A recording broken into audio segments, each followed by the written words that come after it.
So now, I'll review what we did for the lower extremity pattern. So just a reminder about the lower extremity patterns.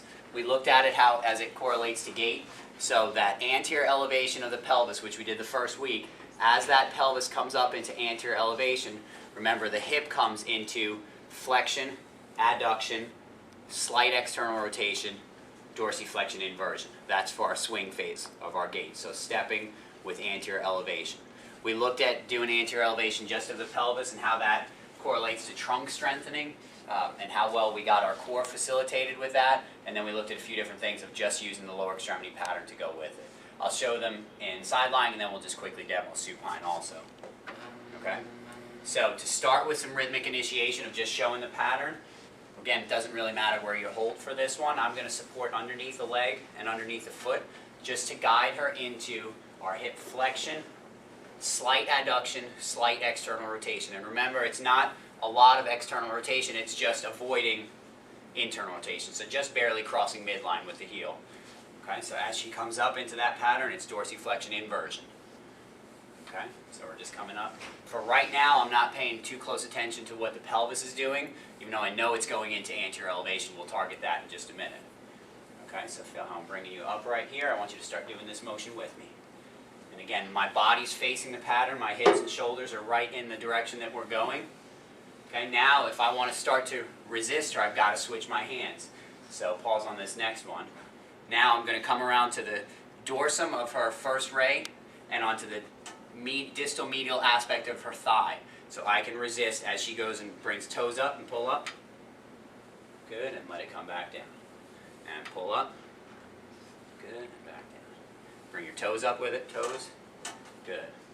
And you can see as she's coming up, pull up, she's going into anterior elevation of her pelvis. Okay? What we looked at doing then to get some irradiation and to focus on some different parts of the body with it, last time was I brought her into her end range of that pattern, which goes with anterior elevation, and I can start to build some resistance at her pelvis now. Okay, so I want you to hold it here. And once I get those pelvic anterior elevators kicking in, I'm going to come on to the distal medial aspect of her thigh and hold it here. So now I've got her anterior elevators kicking in, combined with hip flexion, adduction, external rotation. Okay, and you'll see the toes will come up and she'll dorsiflex and invert automatically with that. Okay, now what I want you to do is keep your pelvis up here. Don't let me move that. I'm just going to bring your thigh down a little bit. Good, and pull it back up. Good, and let it come down and pull it back up. So in this case, I'm using her strong trunk and anterior elevators to get irradiation to her hip flexion component. Okay, let it come down and pull it back up. Now keep it there. Now if she has a stronger hip component, weaker trunk, and I build right here, I want you to hold it. Now my cue to you is keep your leg right here. Don't let me pull this down. I'm going to bring your pelvis down a little bit. Let me remove you. Good, and pull it back up. Good. Let it come down and pull it back up. One more time, let it come down and pull it back up. Let it relax. So we're using overflow from her stronger distal component to the weaker proximal component. Okay?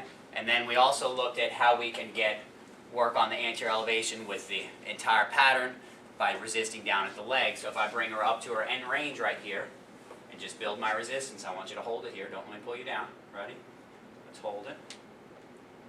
Good. Now let me bring your whole leg down, and the pelvis will come down with it. And now toes up and pull back up. And I'm just going right with her. Let it come down and pull back up. And what I should be feeling with this is that core kicks in first. And as soon as she goes to pull the leg up, she pulls with her anterior elevators, and she's doing that well. Okay? Go ahead and pull up.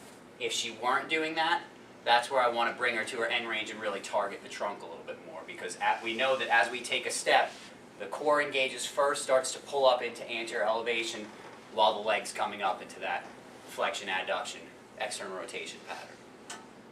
Okay? The other end of this pattern, let me bring this leg up a little bit, was our extension, abduction, internal rotation with plantar flexion, eversion. Okay, so let it come down. So this was, if you think of the what we first did as your swing phase of gait, bringing the leg up. Then for push-off, I'm in extension, slight abduction, slight internal rotation, plantar flexion eversion before I push off. Okay?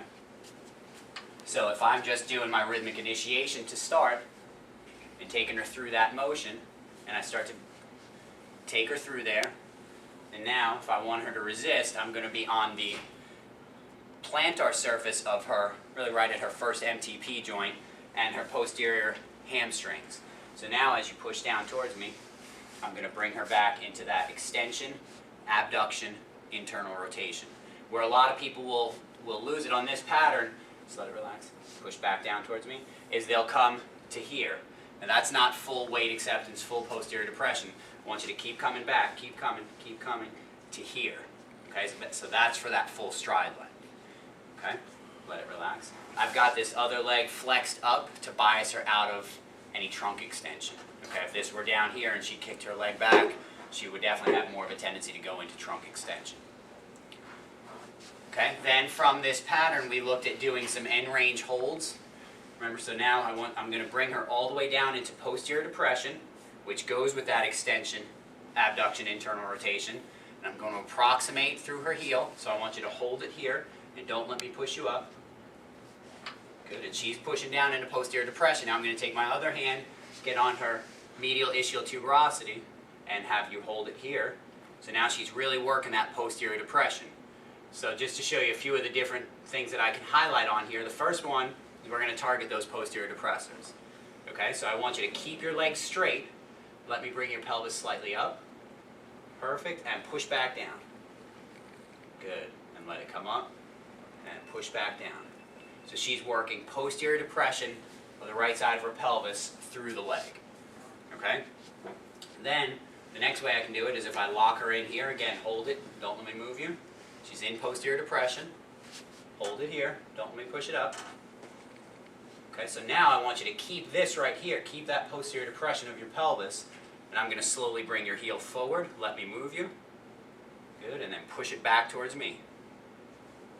And let it come forward, and push it back. So she's locking in the strong posterior depressors now to get irradiation to her hip component of this pattern.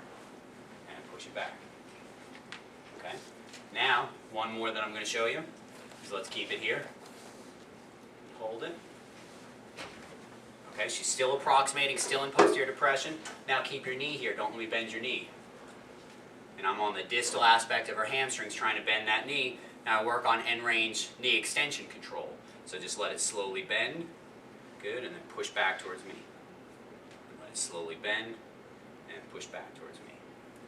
Okay, so we're just working on full weight acceptance through the leg. Okay, let it relax. So that was the first pattern that we did for the lower extremity. For the second pattern, so our D2 pattern, okay, now I need to switch her position a little bit. So I'm going to bring your head slightly back. Okay. For this one, can I just have another pillow, please? Remember when we talked about this initially, bring your leg up.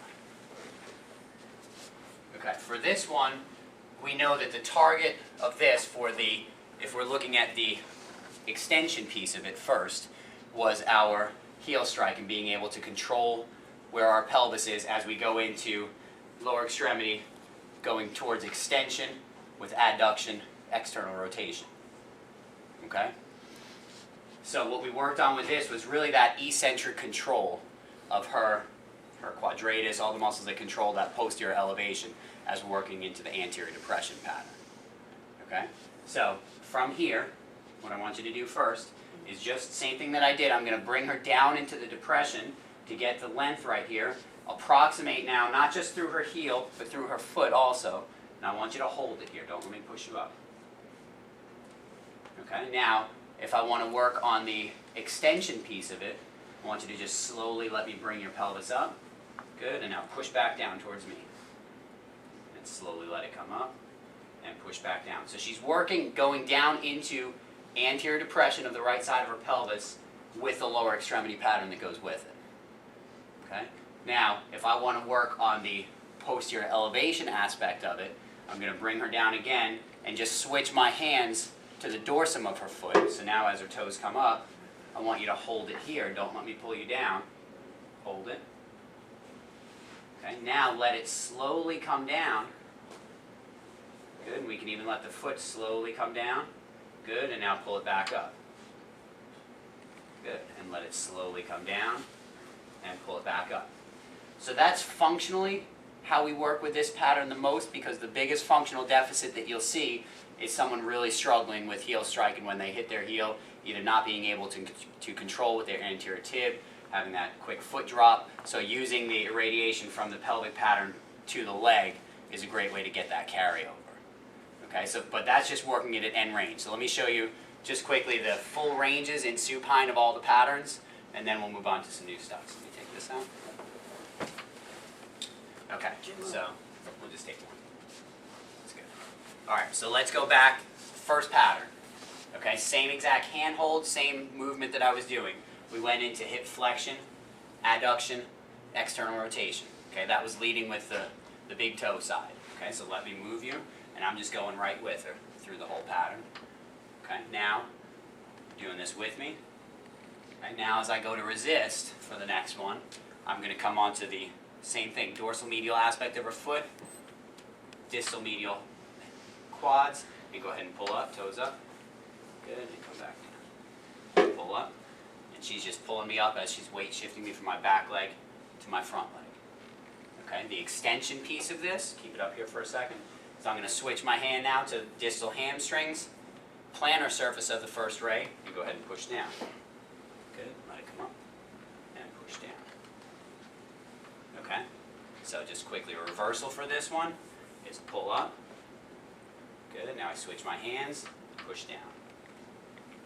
And pull up, and push down. So same thing that we were doing on her side.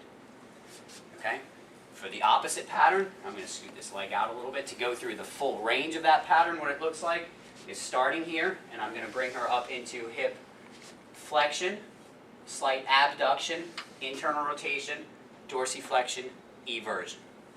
Okay, so if I am bringing her and just guiding her up here, she's leading with the little toe side of her foot. Okay, we're going to do this together. Now, as I go to resist her, I'm going to come around to distal aspect of her quads, distal aspect of her fifth ray, and go ahead and pull up. Let it come down. Pull up. Down. And pull up. Down.